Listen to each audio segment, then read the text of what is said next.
everyone, welcome back to the second part of this lecture on K Narayan, Swami and Friends. So, in the previous lecture we completed summary till part 1 to 10. In this particular lecture I will be completing the remaining part of the novel from chapter number 11 till chapter number 19 and some of the other themes.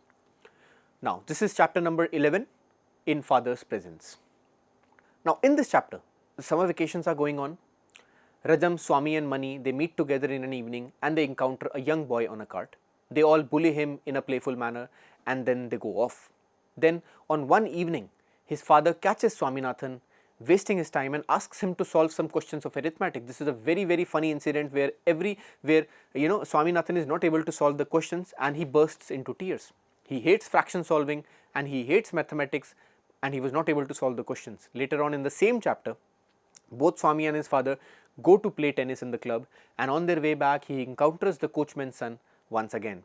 He is terrified of the coachman's son and what had happened earlier on in the previous chapters, and he stays very close to his father and he becomes very terrified of what the coachman's son might do to him. And this is where chapter 11 ends. Next is chapter number 12, Broken Pains. Now, this chapter it's a very different chapter because it shows the politics of the 1930s and the ongoing Indian freedom movement. It describes the effect of Mahatma Gandhi on the freedom movement. Swaminathan also involves himself into this freedom movement. Later on, the freedom movement becomes violent and riots break out, and the superintendent of the police, that is Rajam's father, he orders a lathi strike. It leads to police beating the demonstrators and somehow Swaminathan escapes, saving himself. He breaks the window panes of his schools in protest, and the headmaster of the school next day comes and asks Swami and other students why were they absent the other day. The reality is that they were participating in the freedom movement of the Indian independence, that is why they were absent from school. The headmaster starts beating Swami with a cane, with a lathi, and angered and humiliated by this beating, Swaminathan takes his books away and runs away from the school. The next chapter is chapter number 13, MCC, that is Malgudi Cricket Club. Now, this is one of the most popular chapters in the novel, most popular chapters, because it brings out a whole new aspect and a new adventure in the lives of the children. It's a very bright, a very playful chapter which talks about how all these young boys, they decide to play cricket, how they decide to make their own team, and how in a very funny series of events they even write letters to a company asking them to send them bats and other stuff so that they can play cricket. They write very funny innocent letters to the company, and later on when they realize that they will not receive the merchandise from the company, they decide to play cricket in the backyard. Rajam takes batting and Swami takes to bowling, and Swami bowls out Rajam with the very first ball. Everyone is jubilant. Swami receives the name of Tate, the fast bowler. He gets this name on the very famous fast bowler Tate, and in this chapter K Narayan captures the innocence of everyday life, the innocence of the children, their playfulness, and he does that in a very effective manner, and chapter 13 MCC ends here. Next is chapter 14, that is Granny shows her ignorance. Now, this chapter shows that Swami has now changed his school because he has left his school, and in the new school he has to indulge in drills in the afternoon. He finds these drills very boring. It is very difficult for Swami to practice cricket with his other friends, including Rajam, because now all his friends are in the other school and he is now in some other school and he has to do drill practice in the school. Right. So, to ensure his presence with his other friends, he acts at home that he is unwell and takes off from school in the evening. He goes for practice with his friends, and all the friends realize that Swami will not be able to come every day like this, and therefore the friends all decide to visit the headmaster to allow Swami to be exempted from the drills, but the headmaster refuses to exempt Swami from the drills, and this is where chapter 14 ends. Next is chapter 15, Before the Match. In this chapter, we get to know that MCC, which as I mentioned stands for Malgudi Cricket Club, it's the name of the cricket team, and they have a match against Young Men's Union. Swaminathan visits Dr. T. Kesavan from the local dispensary to request for a medical certificate from him so that he can get exemption from the drills, but the doctor refuses to do that. Rather, the doctor says that he will talk to the headmaster. Later on, the headmaster gets to know that Swami has been missing his drills, and he comes to the class and shouts at Swami, and here Swaminathan gets to know that Dr. Kesavan did not talk to the headmaster for his exemption. Swami is very upset about it, and once again the headmaster starts beating Swaminathan with the cane again in the other school. Again, out of anger and humiliation, Swaminathan once again leaves his books and leaves from the school. He goes outside and goes towards the forest. He knows that now there is no other school which will keep Swaminathan.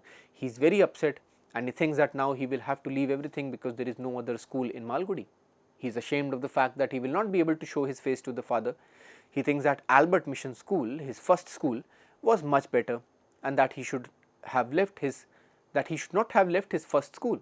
And with these thoughts, he goes to the Albert Mission school and tries to talk to Rajam. Rajam informs him that they will not be able to win the cricket match because Swaminathan is their best bowler, right. So, this is where chapter 15 ends.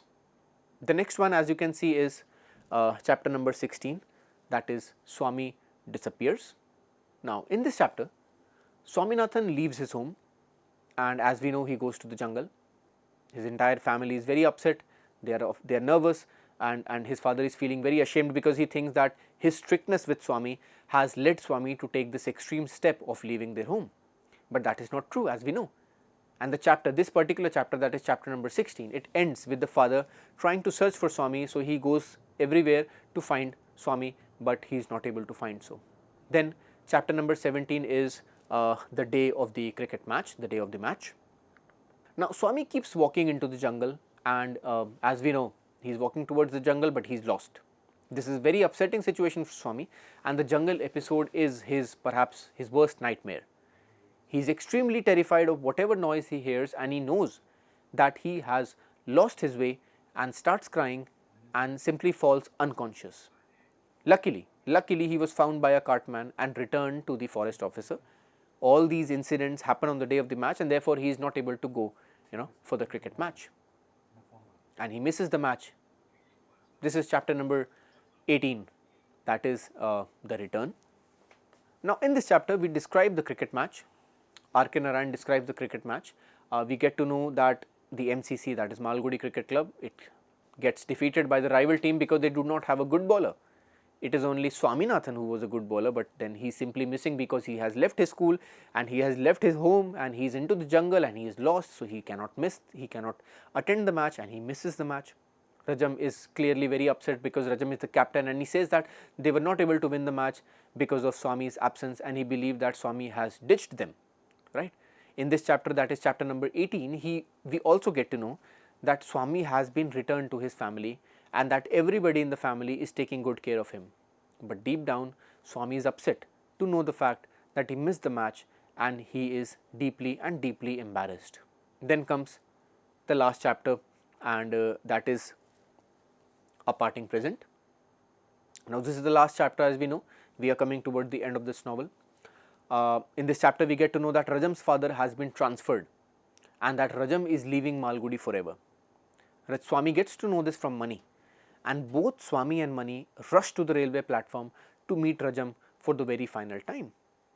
Swami knows that he might not be able to see Rajam again, and therefore takes a gift as a book for Rajam. And this is the title of this chapter, and that is Parting Present. So, they are separate, they are going their own ways now. Rajam is leaving. So, he is giving a gift to him, right, and he knows that Rajam has a passion for reading, so he gives him his favorite book.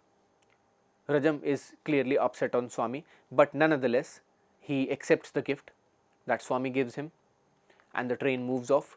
Finally, the novel ends here with Rajam leaving with Swami's present, and both Swami and Mani wave him off at the railway platform. The novel simply ends here, right. So, this was the entire summary of this novel.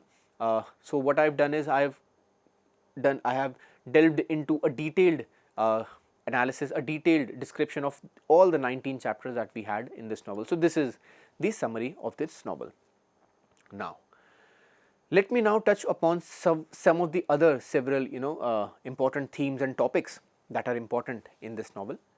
So, this is the very first topic, and that is Malgudi. Malgudi, as we know, Malgudi is the imaginative town, and K Narayan has created Malgudi.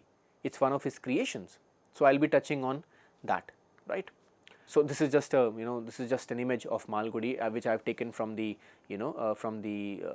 Doordarshan adaptation of Swami and Friends, and Swami is sitting there in the backdrop along with Mani. And this is also one of the maps of Malgudi as a town, and here you can see all the post office, the Albert Mission High School, you will see the river, you will see the railway platform. So, what K Narayan actually has done here is K Narayan has created a whole city, a whole world, and the image that you are seeing on the screen right now is taken from some of his other novels, and this describes the whole world of Malgudi. Okay, so I'll be talking on this particular topic.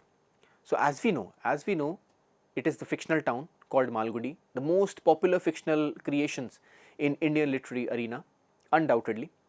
And in Swami and Friends, the Malgudian society is not just a stagnant society where there is no change at all. No.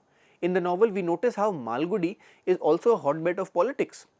Even though the amount of attention that Narayan accords to the politics of the day is very less in this novel, still it can be safely assumed that Malgudi is not free from the politics of the day. And that change is also a significant aspect in the novel.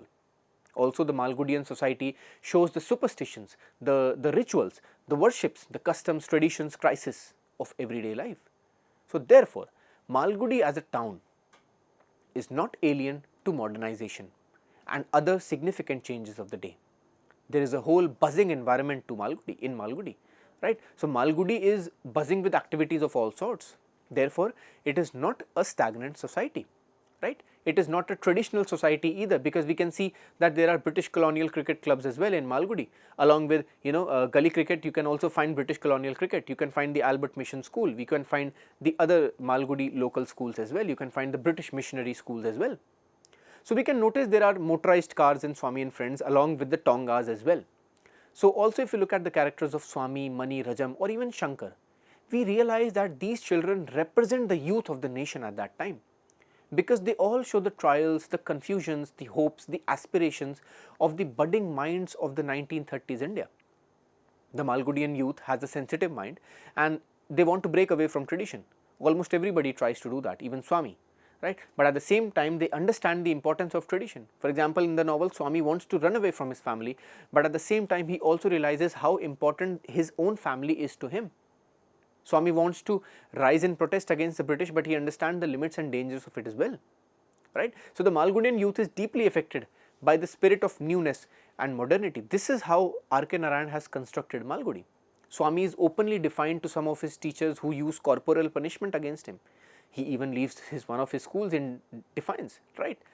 And then all the students observe a hartal, they defy orders of the school teachers, and in Malgudi there are cinema halls, there are hair cutting salons, and the picture that I just showed you just a few minutes ago, the sweet shops, the railway stations, the cricket clubs, the government schools, the public schools, the private schools, they all represent both the traditional as well as the modern symbols, isn't it? So, traditions are represented by the institutions of education, by the institutions of family, by religion and government schools, and modernity is represented by cricket clubs, by modern cricket clubs, by the Albert Mission schools, by motorized cars, by tennis clubs, the tennis club where Swami and his father even go, right, and the private schools in the novel. So, therefore, what I am trying to say is that it might not be wrong to say that through Malgudi, K Narayan attempts to show the developing India of his times.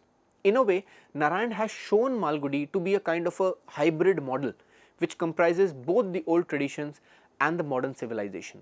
And this is exactly, this is what strikes a chord with any reader of K Narayan, and they are all able to associate with his works. This book makes an instant appeal with the readers. So, basically, the novel shows the various episodes in the life of Swaminathan, a young school-going kid, and his everyday life, his joys, his troubles, and Malgudi is the setting of most of his fiction. Okay, and several of the novels, several of the short stories that Narayan wrote from 1930s till late 1980s, in this huge span of 50-60 years, he has used Malgudi as a very, very important setting. So, again, what I am saying is that it would not be wrong to say that this town is the quintessential and typical Indian suburban town of the times in which the fiction was being written by K Narayan. Now, in Malgudi Landscapes, the best of K Narayan, in this particular book, the editor S. Krishnan, he has written, and I am quoting it, what is a fact is that Malgudi takes its contours from the sleepy little South Indian towns of those days, a placid little backwater full of gentle and gently eccentric persons. This is what this critic has said, right? So, this describes Malgudi, right? So, the town of Malgudi represents Indianness in all its aspects. The way R.K. Narayan has shown the ordinary, the everyday reality is and specifications of a small suburban town represents the Indianness of our country. The narrative style of Swami and Friends is very simple. The narrative style is very ordinary. The narrative style shows these ordinary events taken from the everyday life in a very transparent, in a very light-hearted manner, in a very supple manner. Right? So, the landscape, the roads, the villages, the huts, the people, the local sweet shops and all aspects of Malgudi represent the natural and the typical and the ordinary and the authentically Indian aspect of the world in which R.K. Narayan lived. Right? So, this simple narrative style and the narrative structure and the narrative language, the simple language also does not adhere to any political or philosophical bearings on the part of the author, and this point I have mentioned in my previous lecture as well. Right? R.K. Narayan is not propagating any ideology, any philosophical aspect through his works, unlike say Mulk Raj Anand or unlike Raja Rao, his equally famous contemporaries. Right? And therefore, it is precisely this aspect, the simple, the ordinary, but yet the highly evocative style of Narayan that opens in a sense of belonging for every reader in this world. Swami and Friends, the novel, is open both to the national as well as the international audience for precisely this very same reason. As we know, the novel was published in 1935 and it can be arguably be called one of the first novels written in English language in India, which gained a widespread recognition and which ushered in this new era of Indian writings in English, or what we even popularly refer to as Indian English literatures. So therefore Narayan is one of the most important novelists within this broad sphere of Indian English literature, as he was a literary pioneer when it came to writing about the Indian experience in a foreign language, and that is English. So he was in a way appropriating the English language in the Indian context by his choice of words, by the simple yet effective English that he employs in it. So when R.K. Narayan was writing the novel, he was clearly writing for a generation of readers who were very comfortable in reading literature in English language. And therefore, the readership of Narayan mostly comprised of middle class educated Indians who were taking their baby steps into reading English literature.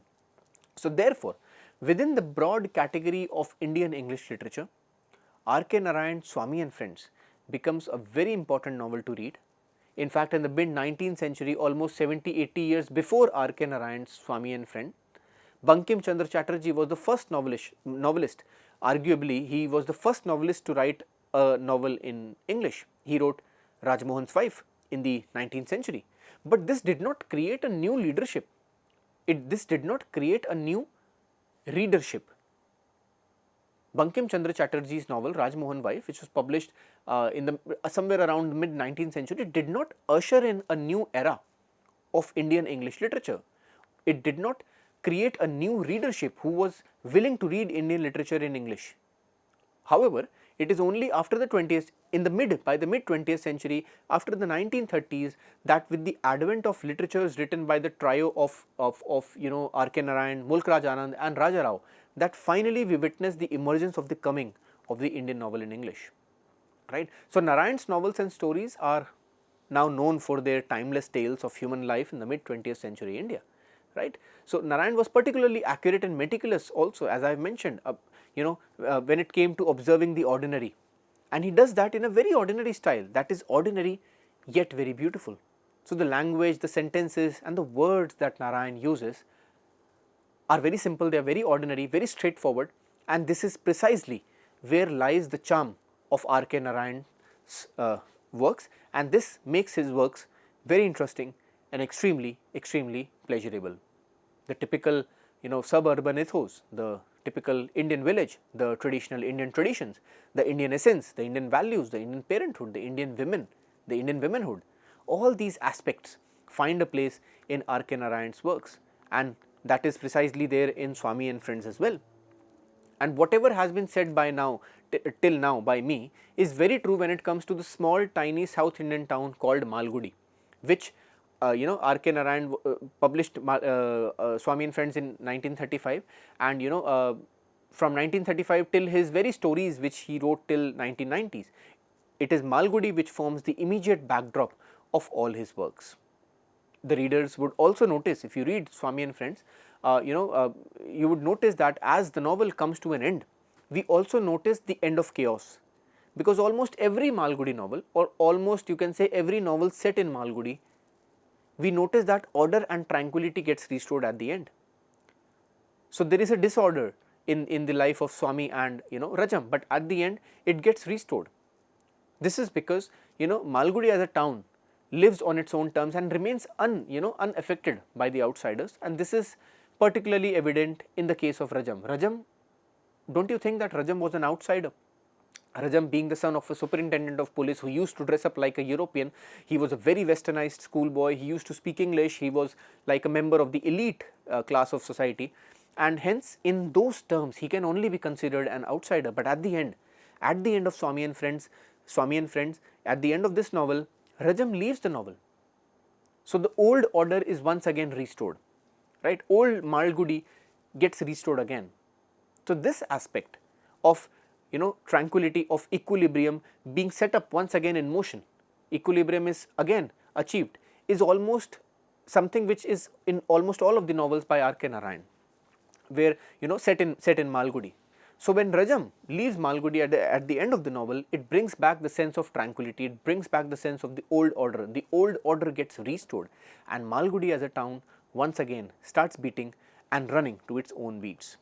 Also, R.K. Narayan has very skillfully constructed Malgudi to appeal to the maximum readers, because Malgudi is not exactly a village and it is not exactly the modern towns that we notice, like Bombay or Calcutta of that time, right?